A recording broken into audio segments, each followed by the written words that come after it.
చెప్పి వెళ్ళిపోతాడు. ఇషిక ఆ మాట విని కాసేపు ఆగి అశోక్ క్యాబిన్ వైపు చూస్తుంది. లోపల అనుకుంటుంది, అతని గేమ్ ఏదైనా కావచ్చు, కానీ ఈసారి నేను ఎవరికి లోబడను. తన సిస్టమ్ దగ్గర కూర్చుంది. ఆలోచనలో పడిపోయి చివరికి ధైర్యం చేసి అభికి ఒక మెయిల్ టైప్ చేస్తుంది. అభి, నన్ను క్షమించు, పరిస్థితులు ఎలా మారుతాయని ఊహించలేదు. అశోక్ సార్ నన్ను బలవంతంగా తన కంపెనీకి మార్చేశారు. దయచేసి అర్థం చేసుకో. మెయిల్ పంపిన తర్వాత ఆమె మనసు కొంత తేలిక అయినట్టయింది. కానీ ఆ మెయిల్ చదివిన అభి మాత్రం ఆగ్రహంతో మధ్యాహ్నం అశోక్ ఆఫీస్ లాబీలోకి భారీ అడుగులతో వచ్చేస్తాడు. రిసెప్షనిస్ట్ ఏదో అనగానే అశోక్ ఎక్కడున్నాడు అని కేక వేస్తాడు. అశోక్ క్యాబిన్లో కూర్చొని ఉండగా తలుపు తెరుచుకుంటుంది. అభి, నీకు సిగ్గు లేదా అశోక్? నా కంపెనీలో ఉద్యోగిని బలవంతంగా నీ ఆఫీస్లోకి లాగేసుకున్నావా అని అడుగుతాడు. అశోక్ లేచి, నీ ఉద్యోగిని ఇప్పుడు నా పర్సనల్ అసిస్టెంట్.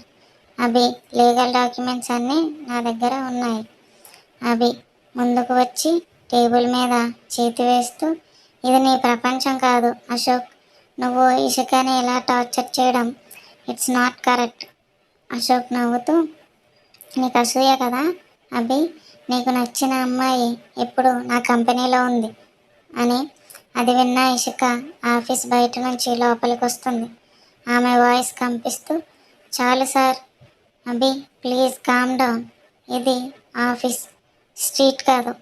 అభి ఆమె వైపు చూసి, ఇషిక ఎందుకు భయపడుతున్నావు? మనం లీగల్గా ఈ విషయంపై ఫైట్ చేయొచ్చు.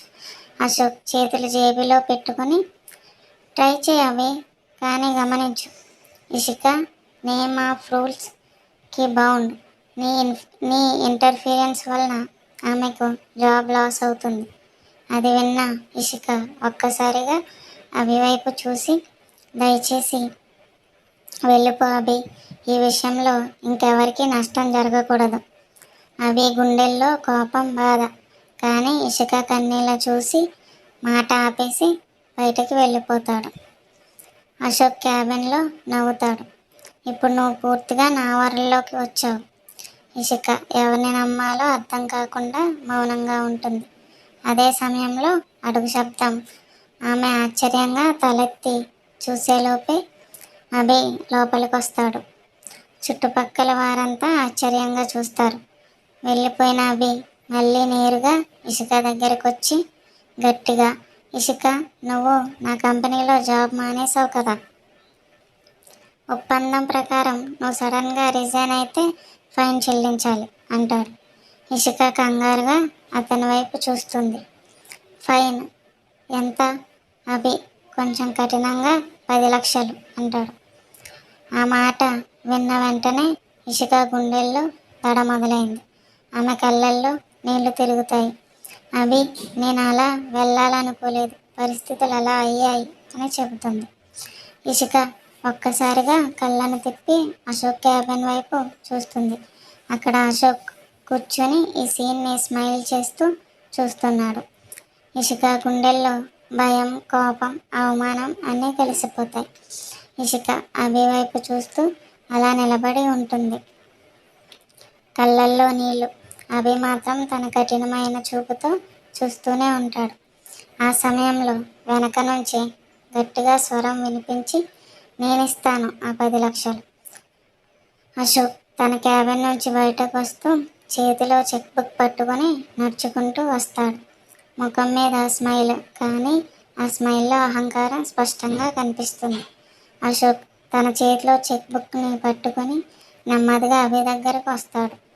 అశోక్, ఇదిగో 10 లక్షల చెక్, ఫైన్ కదా, క్లియర్ చేసుకో. అభి ఒక్కసారిగా కోపంతో, నువ్వెవర్రా ఆమె ఫైన్ చెల్లించేది, నీకు సంబంధం ఏంటి అని అరుస్తాడు. ఇషిక అభి వైపు తల ఊపుతూ, వద్దు అభి సార్, నాకే బాధ్యత ఉంది, నేనే చెల్లిస్తాను అంటుంది ఆత్మాభిమానంతో. ఆమె స్వరం కంపించిపోతుంది. అశోక్ నవ్వుతూ చేతిలో ఉన్న చెక్కును ఇషిక ముందు ఉంచుతూ, మిస్ ఇసిక, ఇది ఉచితంగా ఇస్తున్నానని అనుకోకండి. అతను చెక్కుపై ఏదో రాస్తూ సంతకం చేస్తాడు. మీరు కంపెనీలో చేరారు కదా, అందుకే ఈ డబ్బు లోనుగా ఇస్తున్నాను. ప్రతి నెల మీ శాలరీ నుంచి కొంచెం కొంచెంగా కట్ అవుతుంది. అది మీ ఫైన్ పేమెంట్ గానే.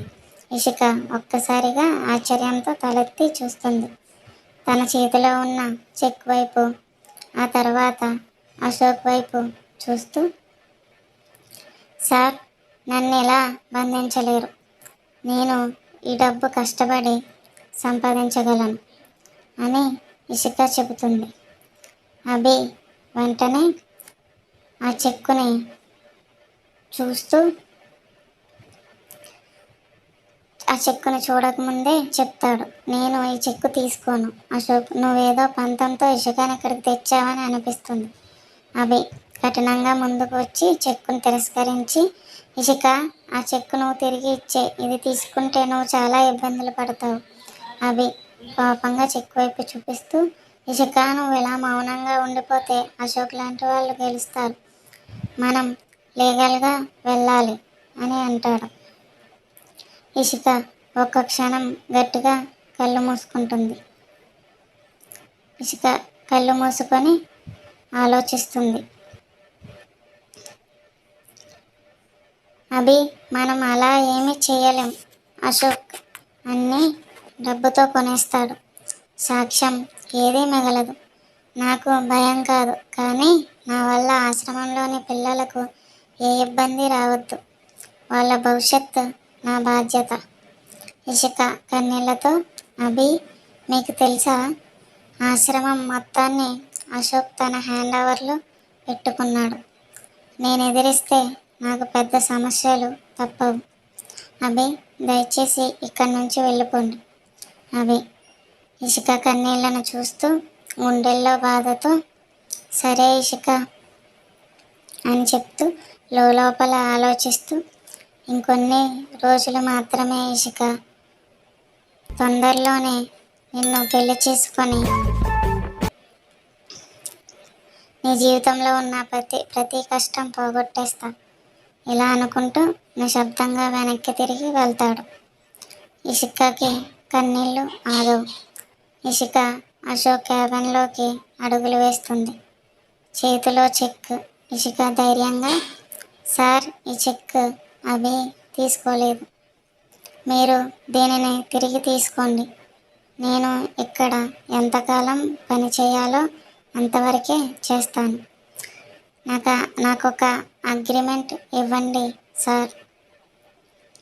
నేను ఎప్పుడు వెళ్ళాలో స్పష్టంగా రాసి ఉండాలి. అశోక్ దానికి ఇషిక వైపు కాస్త ఆశ్చర్యంగా చూస్తాడు. భయంతో ఉన్న మాటల్లో ఆత్మగౌరవం ఉట్టిపడుతుంది.